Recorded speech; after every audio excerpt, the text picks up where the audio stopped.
Soyez les bienvenus à Hammana.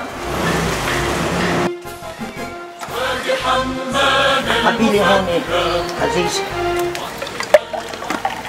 هيدا كتير منيح تاخدوا كباية معزة؟ معزة ولا؟ ايه لا معزة انا ما باخد الا منه حكيم.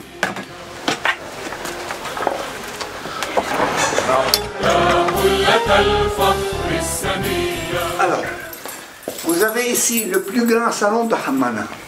Cette maison, c'est le papa de mon grand-père, mon arrière-grand-père qui l'a dû construire. Suivez le guide. Attention à vos têtes, surtout si vous êtes dehors de taille. Vous avez un berceau qui a servi à presque la moitié des enfants de Hammana. كانوا يهزوا فيه يسعروه. Parce que Hammana appartenait aux Mezher. Les Mezher qui sont du château de la Martine. Le palais que vous voyez devant vous, en fait, c'est la maison de la famille Mezher, la maison de Mokaddamine.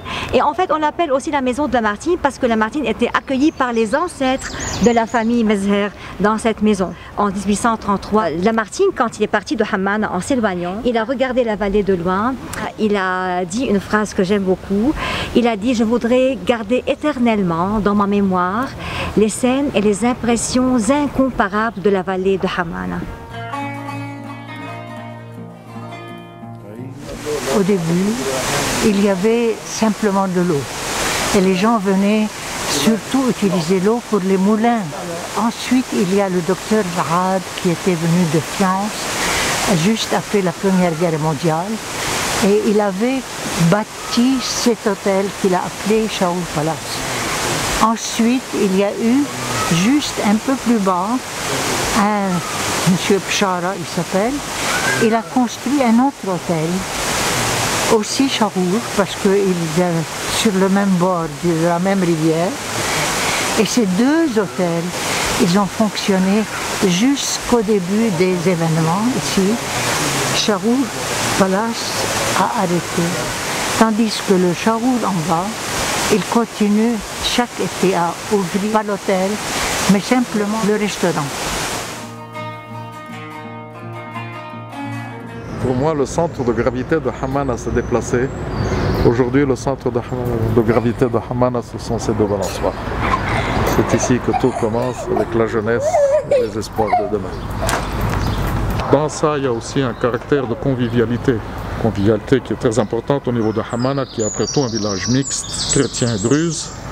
Et l'intérêt de cet endroit, c'est qu'aussi ces petits-enfants, dès le plus jeune âge, s'habituent à collaborer, à se partager le temps de la balançoire, rien que ça. Au moins, ils perdent cette illusion que l'autre est un dragon et qu'il faut en avoir peur.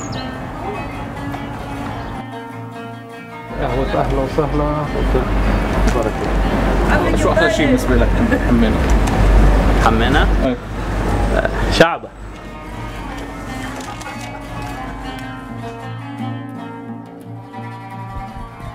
Ça, à cause de ce tiré qui est là, on l'appelle le mzaya. Et de ça, il n'y en a plus beaucoup.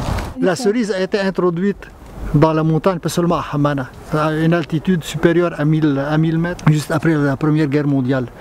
Avant, il n'y avait que des mûriers. On les utilisait pour la fabrication de la soie, avec l'histoire de l'hiver à soie. Et après, ils ont enlevé, c'est pour ça qu'il reste encore quelques arbres dans les jardins. Ils ont tout enlevé, ils ont cultivé principalement des cerises et des pommes. Vous êtes les bienvenus à Hammana, votre village. Ce jour, c'est le festival des cerises à Hammana. Bonjour, أهلا. Bonjour Silva. Bonjour Silva. بدنا ننتبه ما نكسر الشجر.